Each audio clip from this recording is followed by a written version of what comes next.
Non, Newt et Dumbledore ne sont pas gays. S'ils étaient gays, ce serait écrit dans le bouquin. Bon, ok. Un petit disclaimer s'impose.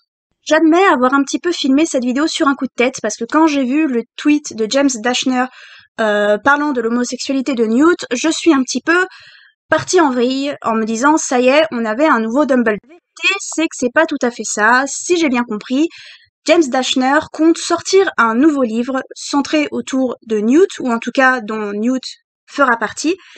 Et donc du coup, l'homosexualité de Newt devrait être un petit peu approfondie, ou au moins un petit peu discutée dans ce livre. Peut-être pas être au centre de l'intrigue, mais en tout cas, voilà, elle devrait être présente. Est-ce que cela change mon avis sur le sujet? Non. Mais ça en change le contexte, en fait. C'est-à-dire que moi, j'ai parlé pendant 20 minutes dans cette vidéo comme si absolument aucun livre n'allait parler de l'homosexualité de Newt. Mais le souci reste le même. James Dashner aurait très bien pu en parler pendant les 3 premiers livres qu'il a écrits sur le labyrinthe. En parler maintenant, c'est beaucoup trop facile. Le labyrinthe est déjà bien intégré à la pop culture et surtout à la littérature partout dans le monde.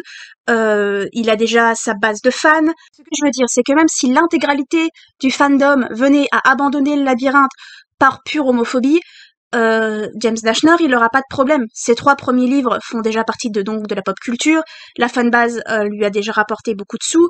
Et je trouve que c'est un petit peu se jouer de la communauté LGBTQI+, qui s'était réapproprié le personnage de Newt et le personnage de Thomas en les shippant parce que, bah, justement, ils n'avaient pas de représentation LGBTQ+, QI+, dans ce roman. Du coup, c'était les fans qui avaient créé la représentation au travers de leur fanfiction, de leur fanart et tout ça, et j'ai un peu l'impression que c'est de la part de James Dashner de se réapproprier tout ce travail dont il n'avait montré absolument aucune trace au travers des livres et des films. C'est beaucoup trop facile. J'irai pas jusqu'à dire que c'est du queerbaiting, mais ça va pousser les fans LGBTQI+ à acheter le livre parce qu'ils auront enfin une représentation dont ils ont plus ou moins rêvé, une représentation qu'ils voulaient. Enfin bref, c'est beaucoup mieux expliqué dans le reste de la vidéo. Je trouve ça trop facile, je trouve ça irrespectueux et insultant, mais il n'empêche que j'ai parlé trop vite et que le contexte est en effet différent puisqu'il y aura un livre autour de Newt, ou en tout cas dont Newt fera partie. Je peux pas parler de si la représentation sera bonne ou non, on va décider d'être naïf et de se dire que oui, elle le sera, même si j'en suis pas certaine. Et voilà. Mais le sujet de la vidéo reste le même. Bon visionnage.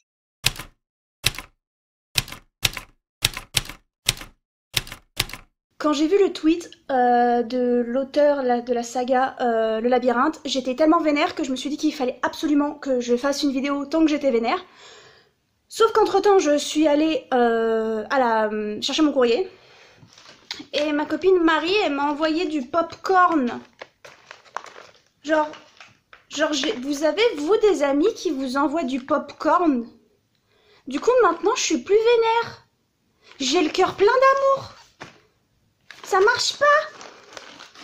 Mon amie Marie, elle s'appelle Jo Riley Black sur les réseaux. Elle a écrit un livre absolument génial dont j'espère vous faire une revue bientôt si j'y trouve le temps. Vous devriez aller la suivre sur ses réseaux sociaux et acheter son bouquin. Et elle a aussi une histoire sur Wattpad si vous n'avez pas encore tout à fait les sous. Je vais vous mettre tout ça en barre d'infos. Maintenant, je vais me vénère. Je suis désolée. Non, Newt et Dumbledore ne sont pas gays. S'ils étaient gays, ce serait écrit dans le bouquin. Je veux dire, sinon c'est beaucoup trop facile. Vous savez qu'il y a des grandes maisons d'édition, dont une en particulier que j'ai en tête, mais dont je donnerai pas le nom parce que j'ai pas envie d'avoir de problème, mais il y a de grandes maisons d'édition qui, au mois de la Pride, font des grandes photos avec des livres en arc-en-ciel et vous mettent en avant les mêmes bouquins queer depuis des années.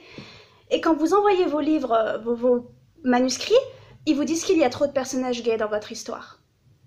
Donc du coup, s'ils ne deviennent pas hétéros, on n'en veut pas. Et pendant ce temps-là, il y a des grands auteurs et des grandes autrices qui font des millions et décident, une fois que le million est fait, de prendre le risque d'admettre l'homosexualité d'un de leurs personnages. Non. Ce n'est pas de la représentation. L'auteur de la saga Labyrinthe vient de dire que le personnage de Newt était gay dans le labyrinthe, du coup. Non mais ça m'énerve, ça me rend triste et c'est... J'ai J'ai même pas les mots. Vous pensez qu'ils ont l'impression de gruger le système et de jouer les rebelles? Vous pensez que c'est ça qu'il leur... Je sais pas. Il a quand même dit que dans son cœur, Newt était gay. Dans son cœur. Pas sur le papier, dans son cœur. On s'en fout de ce qu'il y a dans ton cœur, mec.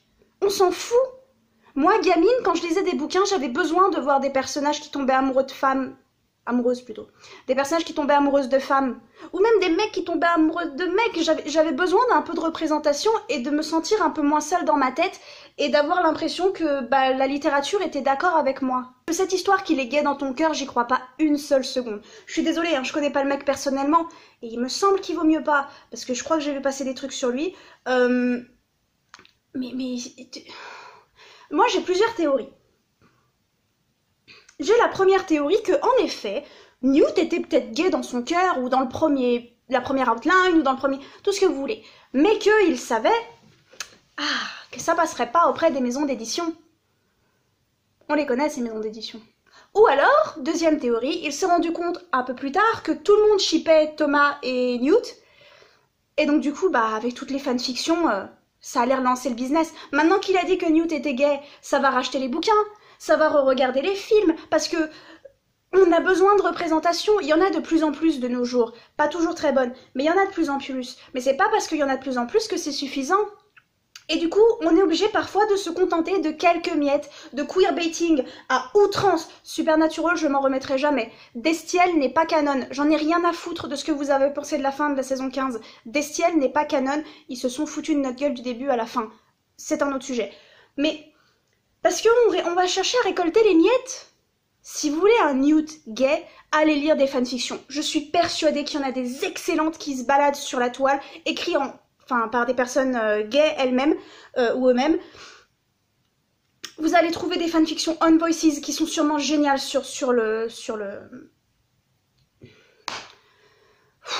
Je suis vraiment trop énervée. Je crois que je vais manger du popcorn. Vous êtes auteur et autrice, non ?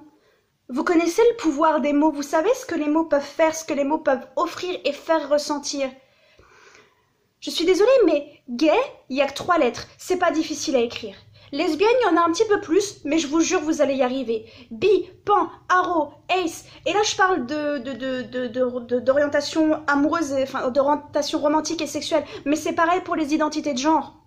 Ce sont juste des petits mots que vous pouvez caser une fois dans un dialogue, une fois dans une narration. Et honnêtement, moi, ça me convient. Je peux pas parler pour les autres personnes, mais moi, ça me suffit. Dire que Newt était gay, ça aurait pris 2 phrases de plus dans le roman. 2 phrases. Et en plus, t'en as écrit 3. C'est-à-dire que t'avais le temps. T'avais le temps d'introduire ça quelque part. Sûr que vous écrivez des mots beaucoup plus complexes que ça dans vos romans. Alors je sais ce que vous allez me dire, parce que vous le dites tout le temps, je sais pas quoi faire de ce bonnet, j'essaye d'avoir l'air festive, mais ça marche pas. Vous avez vu, je vous ai mis des petites loupiottes, si jamais mon canapé prend feu, c'est de votre faute. Parce que j'en ai décidé ainsi. Je sais ce que vous allez me dire, parce que l'argumentaire est toujours le même. Oui, mais l'histoire du labyrinthe, elle est pas centrée autour de Newt et de la romance. Oui, mais l'histoire d'Harry Potter, elle est pas centrée autour de Dumbledore et de la romance. On existe en dehors de la romance, hein. Notre seul trait de personnalité, c'est pas d'être queer. On en a d'autres. On a des rêves, on a un boulot, on a des amis, on a des animaux de compagnie. Je suis désolée, mon chat est en train de se laver, c'est trop mignon. Nos histoires n'ont pas seulement à tourner autour du coming out, autour de l'homophobie, de la transphobie, de la biphobie, tout ce que vous voulez. Nos histoires, elles peuvent tout simplement tourner, je sais pas moi, sur le fait qu'on est un petit personnage gay dans un monde de fantastique qui tue des dragons. Et il n'y a pas de romance. Moi, j'aime pas la romance. Je veux être représentée, mais j'aime pas trop la romance. C'est pas ce que je préfère. S'il y en a un petit peu, bon, c'est pas grave, mais je ne vais pas me tourner moi-même vers des romans purement de romance. Donc j'aimerais bien me voir représentée dans les romans de fantasy que je lis, dans les romans de science-fiction que je lis, parce que c'est principalement ce qui me plaît. Et vous n'avez pas besoin de les foutre en couple pour que ça arrive. On a besoin d'histoires sur le coming out, d'histoires sur l'homophobie, mais principalement quand c'est du on voices, parce que en général vous savez pas ce que c'est et c'est difficile de parler de quelque chose quand on ne l'a pas vécu ou quand on n'en sait rien. Donc quand c'est du on voices, voilà, c'est mieux, tout simplement. Mais on n'a pas que besoin de ça.